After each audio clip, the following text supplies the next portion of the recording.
ሰላም ውድ ቤተሰቦቼ እንደምን አላችሁ? እንኳን ወደ ቻናሌ በሰላም መጣችሁ። እስከ ፕሮግራሙ ፍጻሜ ድረስ ከኔ ጋር ከቆያችሁ ብዙ ነገር እንማማራለን። ለዚህ ቤት አዲስ ሆናችሁ ቻናሉን ሰብስክራይብ ማድረጋችሁን እንዳትረሱ፣ ቪዲዮውን ላይክ አድርጋችሁ ጀምሩ። በቀጥታ ወደ ዛሬው መርሃ ግብራችን እንሄዳለን። የእግዚአብሔር ትዕግስቱ ባያልቅ ነው። እንደኛ ያለ አረመኔ ያለ፣ እንደኛ ያለ ክፉስ አለ። መጨካከናችን ልክ አልፏል። የደሃ ልጅ እንደ ዶሮ የሚታነቀው ለምንድን ነው? በገንዘብ ፍቅር ነው። እግዚአብሔር ያሳያችሁ፣ ክርስቶስ ያመልክታችሁ። ዛሬ ማታ በልተነው አሰር ለሚሆን እንጀራ የሰው ልጅ ታንቆ ይገደላል፣ ተገሎ አደባባይ ላይ ይጣላል። ለኛ የሚደረግልን ምህረት ምን አይነት ነው? ሰማያት ተከፍተው ዝናብ ማዝነማቸው የእግዚአብሔር ትዕግስቱ ባያልቅ ነው። እንደኛ ያለ አረመኔ ያለ፣ እንደኛ ያለ ክፉስ አለ። መጨካከናችን ልክ አልፏል። እግዚአብሔር ዛሬም ፀሐይን ያወጣል፣ ዝናብን ያዘንማል። ዘመዶቼ እግዚአብሔር በዓመት አንድ ጊዜ መተን የምንቀልድበት አምላክ አይደለም። ምህረት ከሰው ልጆች ይፈልጋል። ምህረት ሳይኖረን ምህረት ልናገኝ አንችልም። ጨካኝ ሆነናል፣ እየተገዳደልን ነው። በገጠር ያላችሁት ሁሉ መስማት አለባችሁ። ክላሽ ይዞ ማስቀደስ አለ፣ ቅዳሴ አለ። ነፍስ የገደለባችሁ ሰው ቢኖር ያንን ነፍስ የገደለባችሁን ሰው ስለገደላችሁት የሞተው ሰውዬ ይመለሳል? አይመለስም። የሰው ያለ ነው የሚያሰኝ። አምላክ የሞተለት ሰው ተናቀ። ለአንድ ሰው እኮ በግ አይደለም የታረደው፣ ክርስቶስ ነው የታረደለት። ታውቃላችሁ? ሰው ክቡር ነው። ለሰው አምላክ ሞቷል። ውድ ገንዘቡን በእርሻ የተዳፈነ ዕንቁ ፍለጋ ያለውን ከፈለ ማለት ዓለም ያዳፈነውን የሰው ልጅ ለመፈለግ ክርስቶስ ራሱን አሳልፎ ሰጠ። ብዙ ጊዜ ቤተክርስቲያን ላይ ስጡ የማለት ትምህርት እንጂ ስሩ የማለት ትምህርት ብዙ አልተለመደም። ይሄ መለመድ መቻል አለበት። መስራት አለባችሁ። በስንፍናችሁ ምክንያት ድህነትን አትግዙ። ድህነት ላገባ ሰው ጽድቅ አይደለም በፍጹም። አውቆ ለመነነ፣ ገንዘብን ለናቀ፣ ድሃ ልሁን ብሎ ለወሰነ ድህነት ሀብት ነው፣ ጌጥ ነው። ድሃ መሆን ሳይፈልግ ትዳር ይዞ ልጅ እየወለደ የራሱ ፍላጎት፣ የሚስት ፍላጎት፣ የልጆች ፍላጎት ይሄንን ሳያሟላ ሲማቀቅ እግዚአብሔር ሲያማረር የሚኖር ባለ ትዳር ድሃ መጽደቅ አይችልም። ልንገርህ እውነቱን አይችልም ነው የምልህ። የመነኩሴ ሀብታም የባለ ትዳር ድሃ ይጸድቃሉ ብላችሁ እንዳትገምቱ። ምን ነው ወረድኩባችሁ? ብያለሁ። አሁንም የማይቀር ነገር ነው ይሄ። የመነኩሴ ሀብታም ካለ መጽደቅ አይችልም። ለምን? ዓለምን የናቀው ለምን ነበር? ድሃ ለመሆን ወስኖ እኮ ነው። ድሃ ለመሆን እኮ ነው የወሰነው መነኩሴ። አየህ፣ ሀብት ሲይዝ ምን ይሆንበታል? ያስኮንነዋል። እንኳን መነኩሴ ሀብት ሊሰበስብ ለምኖ መመጽወት ራሱ የማይገባው መሆኑን ልንገራችሁ። መነኩሴ መመጽወት ከጀመረ ፍቅር ነው ያድሮበታል ይልሃል መጽሐፍ። አየህ፣ ለምን? መጀመሪያ 100% በሙሉ ከሰው ይቀበልና ሊሰጥ ይችላል። በሁለተኛው 80% ይሰጣል፣ 20% ያስቀራል። በሶስተኛው 70% ይሰጣል፣ በአራተኛው 50% ይሰጣል። እንዲህ እያልክ 100% ለራስ ይሆናል ማለት ነው።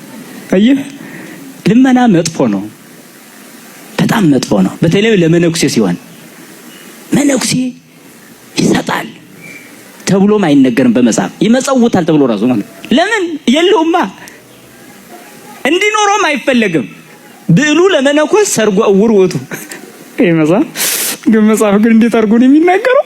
የመነኩሴ ሀብት አለ። በጣም የሚገርም እኮ ነው። የመነኩሴ ሀብት አለ የውር ጌጥ ነው አለ።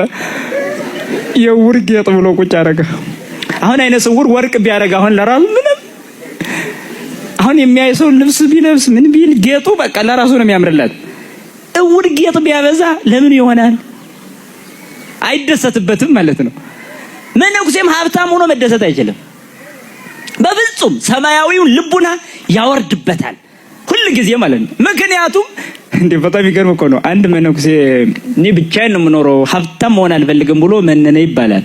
ብቻውን ተራራ ይዞ ቁጭ ይገርም እኮ ነው።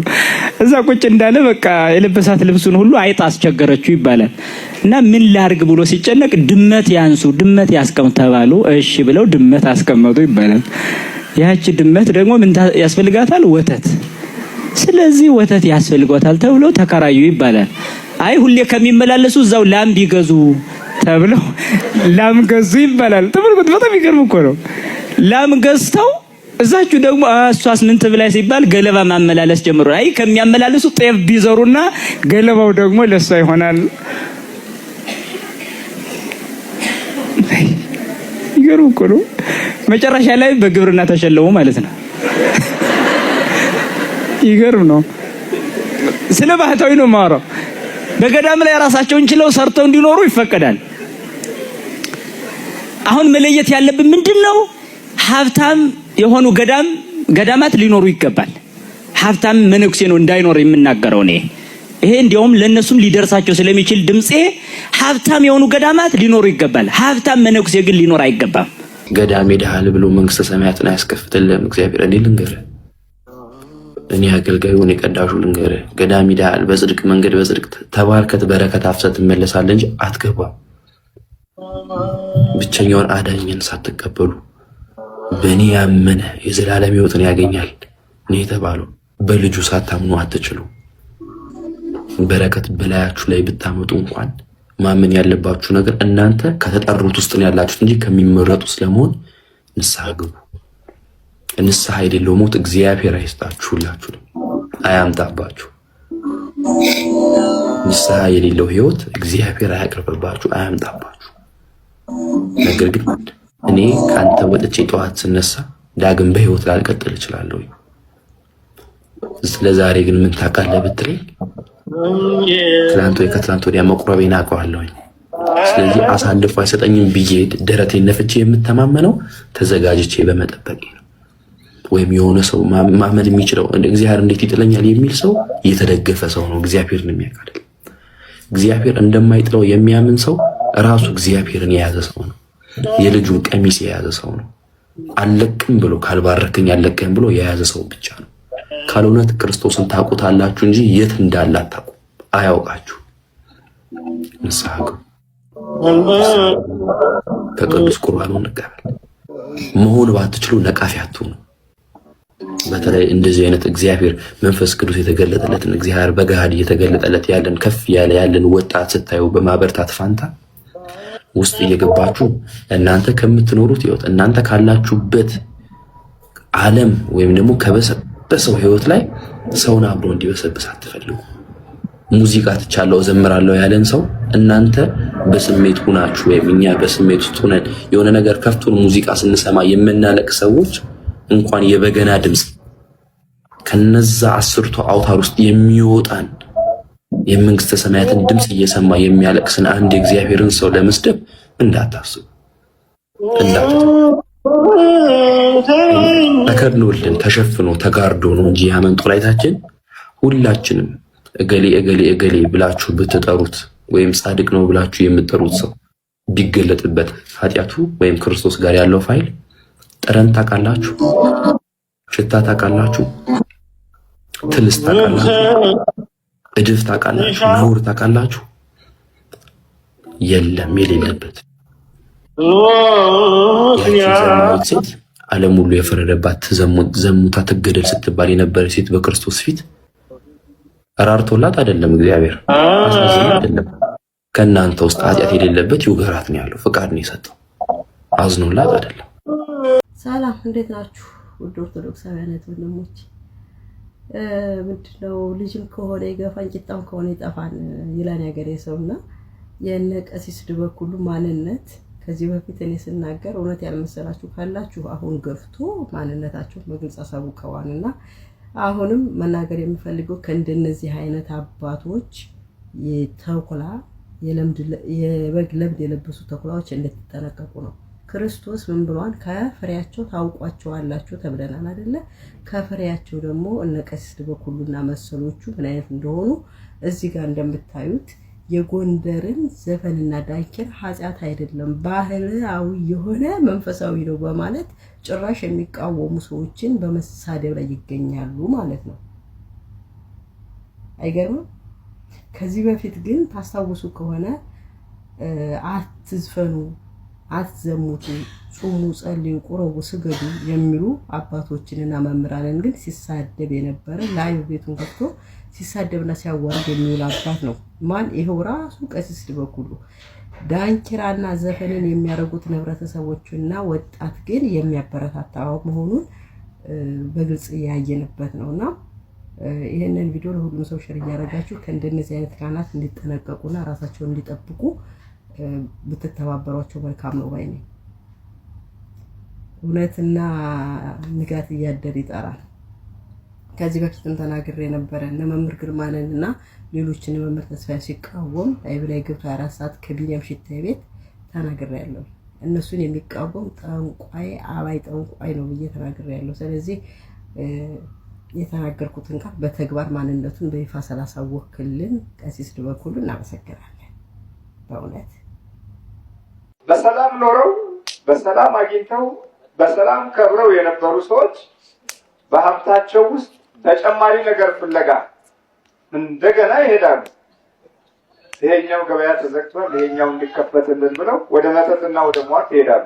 በሰላም እኮ የኖሩት የሚገፋፏቸው ሰዎች፣ ጓደኞች፣ ቤተሰቦች፣ የቅርብ ታዋቂ ሰዎች፣ በእውቀት የተስተካከሉ ባለሙያዎች፣ እነዚህ ሁሉ ግፊት በማድረግ ወደ ክፉ መንፈስ የሚሄዱበትን አቅጣጫ ጠቋሚዎች በሚኖሩበት ጊዜ እንግዲህ አውቀውት ወደሚፈልጉት አቅጣጫ ሄደው በዛ እውቀታቸው ይጠፋሉ ማለት ነው።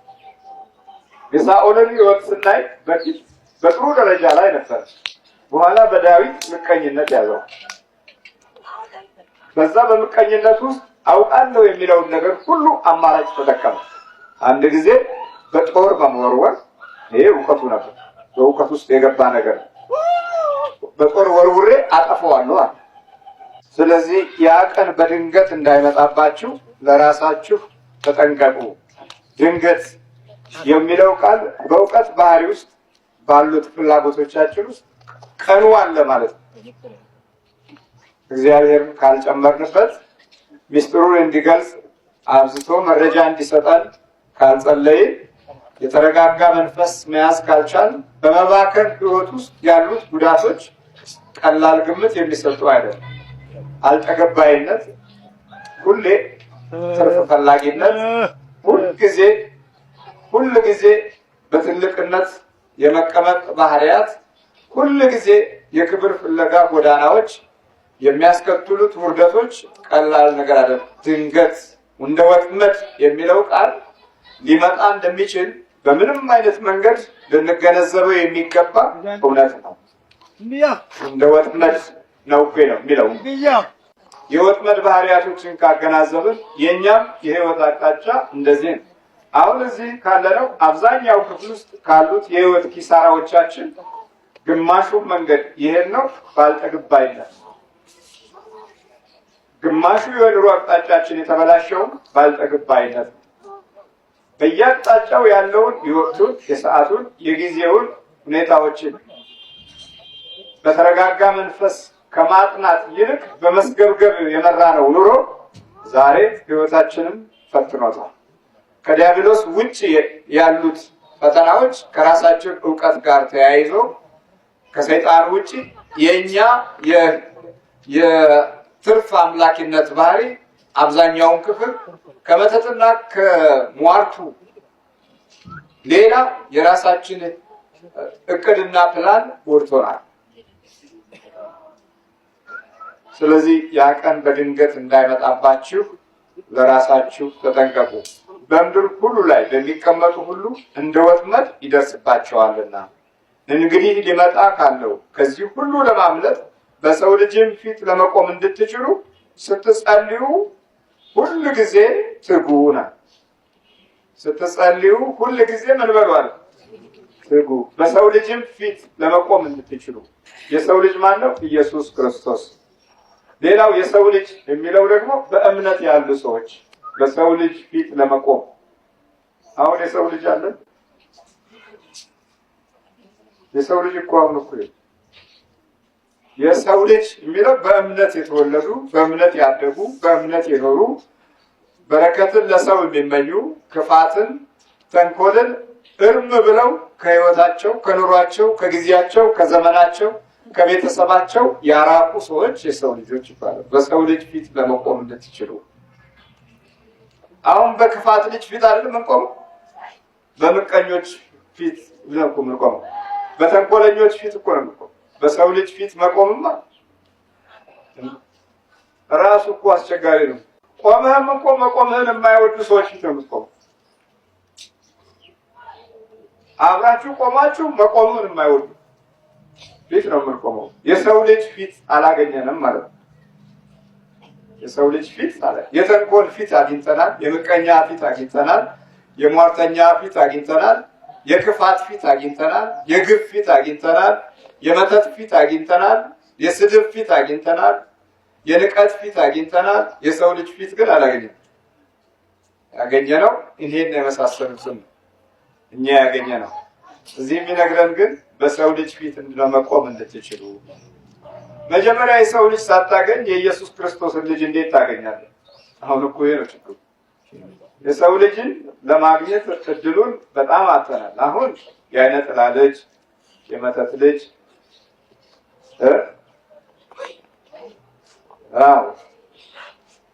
መተት አብሮ ባይወለድ ከተወለድን በኋላ ይመትትብሃል። በቃ እንዴት አደገ፣ እንዴት ተማረ፣ እንዴት አወቀ፣ እንዴት አገኘ፣ እንዴት ለበሰ፣ እንዴት ኖረ። በሰው ልጅ ፊት ለመቆም እንድትችሉ ስትጸልዩ ሁል ጊዜ ትጉ። ዘፈንና የፕሮቴስታንት መዝሙርን እኩል የሚያስቀምጡ ሰዎች አሉ። ዘፈን ኃጢአት ነው፣ በቃ ኃጢአት ስለሆነ በንስሐም በምንም የምትታጠቢ ነው። የፕሮቴስታንት መዝሙርን ክህደት ነው ብሎ ያስቀምጣል። እና ይህንን እየሰማንም እንዳልኩሽ ቤተክርስቲያኗን ከመስማት ይልቅ በራሳችን አሁን እኮ ቤተክርስቲያኗን አታክ እያደረግናት ያለነው ውጪ ካለው ሌላ ሃይማኖት ውስጥ ካለው ሰው በላይ እኛ ነን።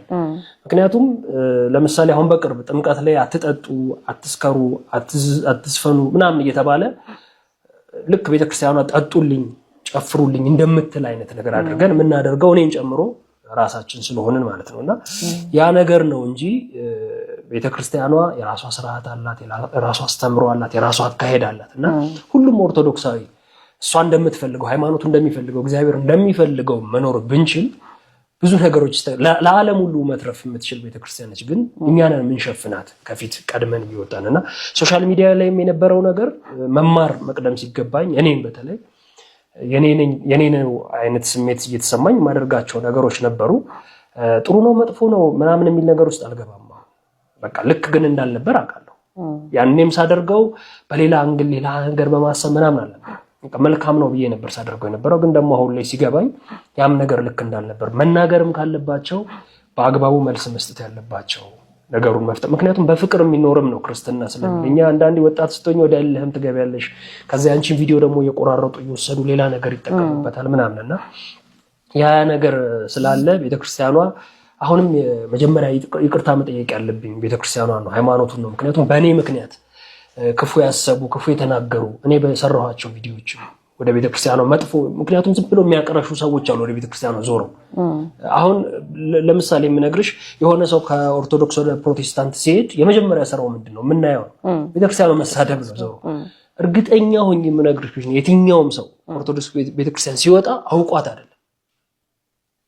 አንድ ሰው ነው የምልሽ ካመጣሽልኝ በቃ ይመስክር እስቲ መጥቶ አንድም ሰው ወደ ሌላ ሃይማኖት ሲሄድ ቤተክርስቲያኗን ሳያውቃት እንዲሁ በጅምላ ፈርጇት ከዛ ደግሞ የሱ ሳያንሰው ለሌላ ቤተ እምነቶችን መሰደብ ያደርጓት ይወጣል እንጂ ቁጭ ብሎ ከአባቶች መማር ቢችል ብዙ ሊቃውንት አሉ፣ ብዙ ሰባኪያን አሉ፣ ብዙ አባቶች አሉ። ቁጭ ብሎ ጥያቄ እንኳን እንደኔ አለበት ብሎ መጠየቅ ቢችል አይደለም ሊወጣ የወጣውን መመለስ የሚችል አቅም መፍጠር እንችላለንና አሁንም እንደ ሐሳብ ምለው ከዚህ ቤተክርስቲያን ልትወጡ የምታስቡም ሰዎች ጥያቄ ያለብን የምታሉ ሰዎች መጀመሪያ ሲጠይቁ እውነት ተመልሱላችሁ ነው ወይ? እውነት ጥያቄው መልስ አጥቶ ነው ወይ? ግን አይደለም ወይ ለሆድ ነው የሚወጣው ወይ ሰልችቶን ነው የምንወጣው ስርዓት ስለሚበዛበት ምናምንና የኔም ሶሻል ሚዲያው ላይ ሳነሳው የነበረው ሐሳብ በራሴ እንጂ ቤተክርስቲያኑ ወክላኝ ወይም ማስተምራኝ አይደለም። ጥር 21 ቀን ያስተርእዮን ክብረ በዓል ለምን እናከብራለን? በዚህም ቀን ጌታችን ለእመቤታችን ተገልጦ በዛሬዋ ቀን ዕረፍትሽ ይፈጸማል ብሎ ነገራት። እመቤታችንም ትንሣኤና ሕይወት የሆንኩ አንተ ነው ልጄ እንዴት እሞታለሁ አለችው። ጌታም በሲኦል ያሉ ነፍሳትን አሳያትና እኔ ሞቼ ተነስቼ 5500 ዘመን በግብርና ተዳቢሎስ የነበሩ ነፍሳትን ይቀር እንዳልኳቸው አንቺም ብትሞቺ እነዚህን ነፍሳት በመልጃሽ ይቀርልሻለሁ ብሎ ነገራት። እመቤታችንም እንደዚህ ከሆነስ እንኳን አንዴ 7 ጊዜም ልሙት ብላ ነገረችው። በዛሬዋ ቀን በይባቤ መላእክት ቅዱሳን ሐዋርያት በተሰበሰቡበት ቅድስት ነፍሷን ከቅዱስ ሥጋዋ ለይቶታል። በዛሬዋ ቀን የዕረፍቷን በዓል እናከብራለን። በዓሉን በማይሌት በቅዳሴ እንድናከብር እግዚአብሔር አምላክ ይፍቀድልን። አራራ እንደዛ አይደለም ይለ ተሳስታል። ይኸውልህ እምነትህ ብቻ ያድናል ትድናለህ ሲባል ሰምተህ ታውቃለህ? አንተ በበኩልህ? አዎ ኦፍ ኮርስ። የትምህርት ምን ያህል ስህተት እንደሆነ ላሳይክ ማለት ነው። ይለ የማቴዎስ ወንጌል ምዕራፍ 19 ላይ የሆነ ታሪክ አለ። ትዝ ይላል። አሁን ልክ ሳነብልህ ስነግርህ ታስታውሰዋለህ።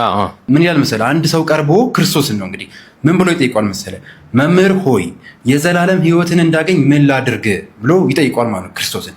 ክርስቶስ ምን ቢለው ጥሩ ነው? አሁን እዚህ ጋር አሁን ብዙዎች እንግዲህ የሚመስላቸው እዚህ ጋር አረ በእኔ መን የዘላለም ሕይወት ታገኛለህ ሂድ ቢለው እንደዚህ ነው የሚመስለው።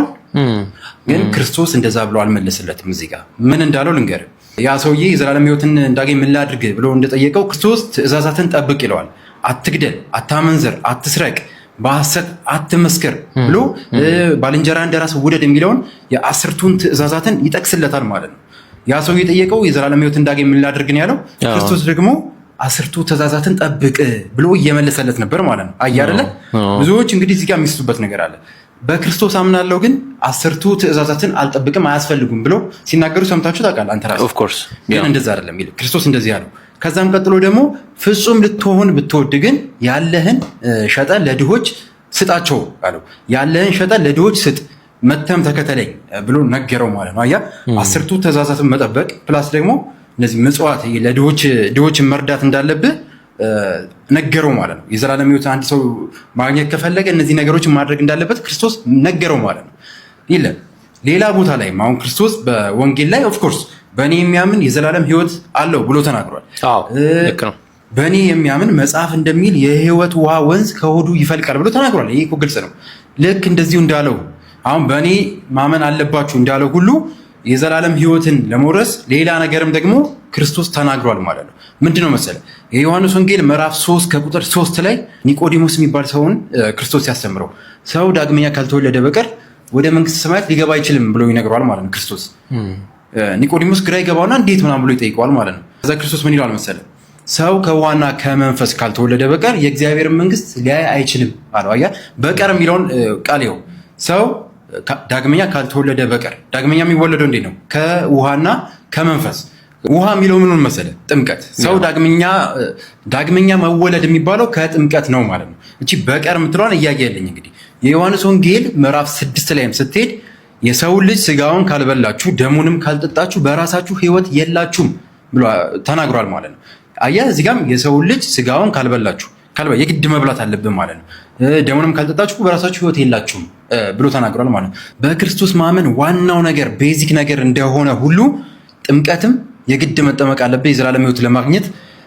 ቅዱስ ቁርባን አሁን የቅድም ያልኩን የሰው ልጅ ስጋውን ካልበላችሁ ደሙን ካልጠጣችሁ በራሳችሁ ሕይወት የላችሁም ብሎ የተናገረውን እሱንም የግድ መቁረብ አለብህ ማለት ነው። ከዛ እነዚህ 10ቱ ትእዛዛት የሚባሉትን በወንጌል የተጻፉትንም ክርስቶስ ማቴዎስ 25 ላይ የተናገራችሁ ቃላቶቹንም እንዳለ ማድረግ አለብህ ማለት ነው። አንዳንድ ሰው መርጦ የሚጠቀም ሰው አለ። አንዳንድ ሰው በእኔ የሚያምን የዘላለም ሕይወት አለው የሚለውን ብቻ ይዝና የዮሐንስ ወንጌል ምዕራፍ 3 ላይ ስለ ጥምቀት የተነገረውን አልቀበልም ይላል።